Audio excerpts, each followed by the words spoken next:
नमस्कार।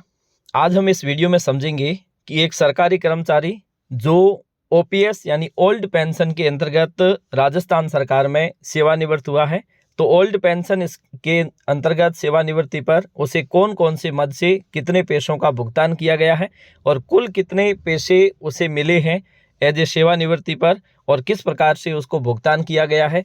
35 वर्ष की लंबी सेवा के बाद में ओल्ड पेंशन स्कीम के अंतर्गत सेवानिवृत्त होने पर उसे संपूर्ण सेवा काल में कौन कौन से पैसे मिले हैं और उसका निर्धारण किस प्रकार से किया जाता है, मोटा मोटी तौर पर इसे हम समझने का प्रयास करेंगे। एक कर्मचारी जो शिक्षा विभाग में अंतिम जब सेवानिवृत्त हुआ तो उस समय व्याख्याता स्कूल शिक्षा के अंतर्गत कार्यरत था और सेवानिवृत्ति के समय उसे कौन कौन से पैसे मिले हैं आज हम समझने का प्रयास करेंगे। तो चलिए शुरू करते हैं। अगर कर्मचारी के बारे में जाने तो 15 नवंबर 1964 उनकी जन्म तिथि है और नियुक्ति 1989 में होती है और 30 नवंबर 2024 को ये सेवानिवृत्त होते हैं। तो लगभग यानी कि पूर्णतः 35 वर्ष की सेवा के बाद में वो सेवानिवृत्त हुए हैं और जब सेवानिवृत्त हुए हैं उस समय वो स्कूल शिक्षा के अंतर्गत व्याख्याता के पद पर कार्यरत थे और जब वो सेवानिवृत्त हुए तो अंतिम बेसिक जो उनकी थी वो 84,900 रुपये थी, क्योंकि जितने भी भुगतान होंगे वो मूलतः आपकी अंतिम बेसिक और सेवा अवधि पर ही आधारित रहते हैं, इसीलिए इसका उल्लेख करना आवश्यक था। आइए समझते हैं।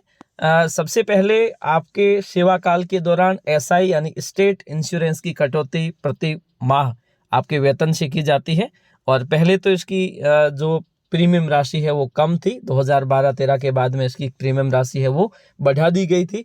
उसके बाद में अगर देखें तो इस कर्मचारी के एसआई खाते में 12,95,735 रुपये का भुगतान हुआ है। एसआई का भुगतान आपकी कटौती प्लस सरकार द्वारा समय समय पर निर्धारित बोनस के अनुसार ये अंतिम जब आप सेवानिवृत्त होते हैं उस समय ही इसका कैलकुलेशन किया जाता है, वो एसआई पीएफ ऑफिस के माध्यम से ही कंडक्ट होता है। तो एसआई की राशि के रूप में इनको मिले हैं 12,95,735 रुपये। दूसरी राशि जो जीपीएफ यानी जनरल प्रोविडेंट फंड जो ओपीएस यानी ओल्ड पेंशन स्कीम के अंतर्गत आने वाले सरकारी कर्मचारियों के वेतन से प्रति माह कटौती होती है, इसके लिए इन्हें मिले हैं 18,77,875 रुपये। इसका भुगतान भी आपकी जो कटौती और इसके साथ में जो समय समय पर निर्धारित ब्याज के अनुसार ही इसका निर्धारण किया जाता है। ब्याज की दर वर्तमान में 7.1 है और समय समय पर इसे परिवर्तित किया जाता है सरकार की ओर से। उसके बाद में सेवानिवृत्ति पर एज ए कर्मचारी आपको अधिकतम 300 दिन का पीएल यानी कि जो उपार्जित अवकाश है उसका नकदीकरण भुगतान किया जाता है।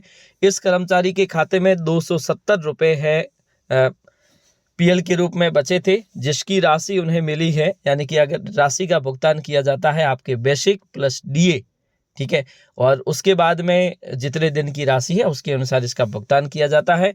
इनको मिले हैं 11,69,073 रुपये जो पीएल के नकदीकरण के रूप में मिला है।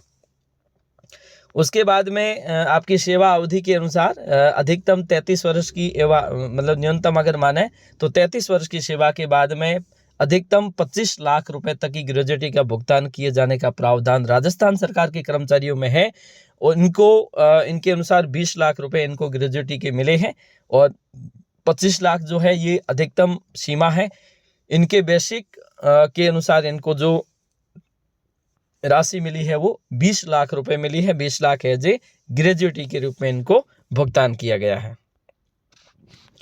उसके बाद में जब ये सेवानिवृत्त हुए 35 साल की सेवा के बाद में, तो अंतिम बेसिक के अनुसार इनका जो पेंशन बन रहा था वो बन रहा था पेंशन का बेसिक 42,450 रुपये, 42,450। अब पेंशन जब आपकी अंतिम पेंशन बन जाती है तो आपके पास एक ऑप्शन होता है पेंशन कम्यूटेशन का, जिसकी अधिकतम सीमा 33% है, यानी कि 33% है। इन्होंने जब 33% पेंशन कम्यूटेशन का विकल्प लिया तो इनको मिले हैं 13,91,341 रुपये। पेंशन कम्यूटेशन का निर्धारण आपके जैसे जो पेंशन का बेसिक है उसका 33% हिस्सा जो बनता है 14,150, उससे गुणा किया जाता है 12 से और उससे गुणा किया जाता है कम्यूटेशन फैक्टर से, जो आपकी अगली जन्म जो वर्ष होगा उसके अनुसार निर्धारित होता है। इनकी सेवानिवृत्ति 60 वर्ष की उम्र में हुई है, तो इनका जो कम्यूटेशन फैक्टर है वो 61 वर्ष का काम करेगा, जो निर्धारित है 8.195। इसे गुणा करने पर ये राशि इनके पास मिली है 13,91,341, 13,91,341। अब पेंशन कम्यूटेशन लेने के बाद में इस कर्मचारी को पेंशन का भुगतान कितना किया जाएगा, तो इनका जो बेसिक होगा वो होगा 28,300 रुपये, ये अगले 14 साल तक, ठीक है। और उसके बाद में डीआर, और डीआर की गणना इनके पेंशन के बेसिक से की जाएगी, यानी कि 42,450 से 28,300 प्लस 42,450 का 53% डीआर, इसके अनुसार इनको अभी है वो भुगतान किया जाएगा पेंशन का।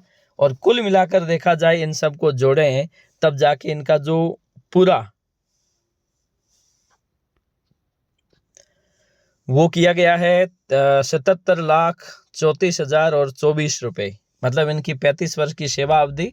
अब ये जो सेवा अवधि है ये संपूर्ण सेवा अवधि है जिसके अनुसार इनको भुगतान किया गया है। तो आप मान के चलिए कि 77,34,024 रुपये का भुगतान 35 वर्ष की सेवा के बाद में किया गया है।